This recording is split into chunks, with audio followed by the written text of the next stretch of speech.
Dahil nga ungang-unga na ako dun sa matatamis, cakes, cookies, ay ako munang gumawa talaga. Ngayong umaga parang nagkikrave ako ng something savory and talagang makakabusog. So ayun nga, habang mukhang mainit yung ulo ko, gumawa na ako. Etong timplang to ay yung ating pandemonay recipe lang, pero substitute. Ang ginamit ko ditong flour is all-purpose flour, Pilmico, 500 grams, 10 grams ng yeast, Permifan yun. And then, hinalo-halo lang natin yan. Hindi to yung authentic na Chinese pancake. Sariling imbento ko lang to. So, wala akong idea kung ano talaga yung lasa nun, ang texture nun. Pero malambot to. And then dito, naglagay ako ng 1/2 cup o 100 grams ng light brown sugar, 6 grams ng yeast, and then dahil all-purpose flour yung gamit natin, nagbawas ako ng water. Ang ginamit ko lang dito nasa 270 grams. Compare mo dun sa recipe natin, doon na nasa 280 to 300. Mas mahina kasi mag-absorb ng liquid yung all-purpose flour compare mo sa bread flour. And then naglagay ako dito ng 1/3 cup ng butter. Tapos yung meron kasi ako ditong 1 cup.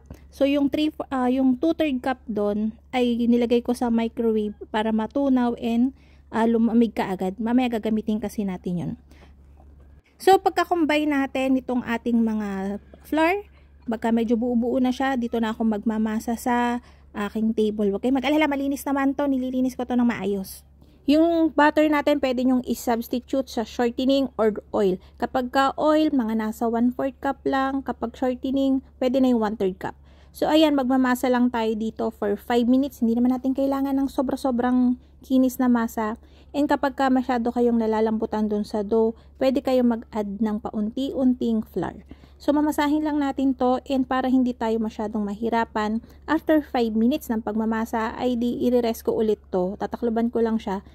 Mga 10 to 15 minutes lang naman para pagbalik natin sa kanya, makinis na siya and stretchy na siya. Hindi na tayo mahihirapan ng todo sa pagmamasa.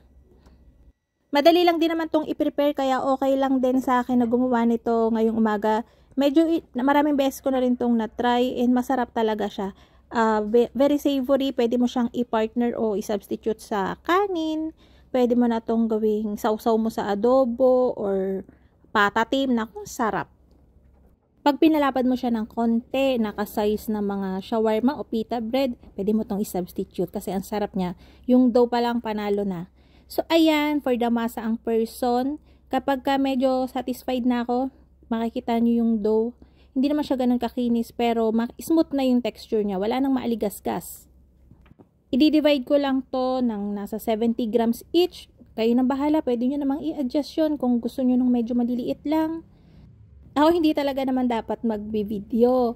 Kaya lang sabi ko, ay pakita ko na din. Kaya hindi ako nakapag-prepare masyado. And phone lang yung gamit ko, kaya pagpasensyahan nyo na. Yung dough natin, kung sakaling gusto nyong prepared na siya sa umaga, kasi marami kayong ginagawa sa umaga, diba, lalong-lalo na ngayon, pasukan. Pwede nyo siyang i-prepare sa gabi. Tapos, i-portion nyo na, and then ibabad nyo na siya sa butter. Medyo, dapat yung butter nyo kapag nilagay nyo to, is nasa room temperature na. Hindi na siya mainit. Tapos, takloban nyo, lagyan nyo ng butas, and ilagay nyo sa fridge. Pagka siguro mga 8 hours, 10 hours, pwede pa yon. Pwede nyo na siyang gamitin ulit. Ayan, ibababad lang natin yung ating mga dough dito sa melted butter for 15 minutes. Kung walang butter, kung namamahalan, pwede rin naman ng oil. Kaya lang syempre mas masarap kung butter. Pwede rin ang refrigerated margarine o butter compound. Pwede rin ang olive oil kung gusto mo ng medyo healthy. Dito nagtatadtad lang ako ng onion leaves. Pampalasa natin. Ito talaga yung pampabango. Pwede rin ng onion leaves kung gusto nyo mas matapang. Tapos, ayan, pwede mo rin itong lagyan ng egg sa gitna kung papalaparin mo siya ng bonggang-bongga. Tapos, lagay nyo siya sa pan and then doon na kayo mag-crack ng egg. Pwedeng-pwede yun. Kaya lang ayoko na masyado ng heavy. So, ayan, ini-stretch ko lang ng ini-stretch yung ating dough. Madali yung i-stretch dahil nabatad siya sa butter. Kung baga, may pampadula siya ng bonggang-bongga. Kung medyo napupunit siya ng bahagya, ay okay lang naman yun. Naglalagay din ako dito ng toasted sesame seeds. Tapos yun, niro-roll ko lang siya na parang classic ensaymada.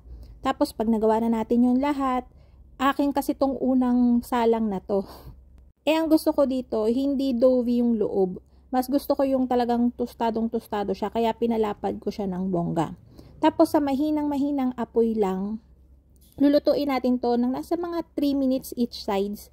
Tapos yun, yung mga sumunod na, hindi ko na siya masyadong pinalapad kasi mas gusto ng mga anak ko yung malalambot. Ang sarap-sarap nito ay isa pa, hindi mo siya kailangan ng oven. Pero kung gusto mo naman siyang i-oven, pwede din naman.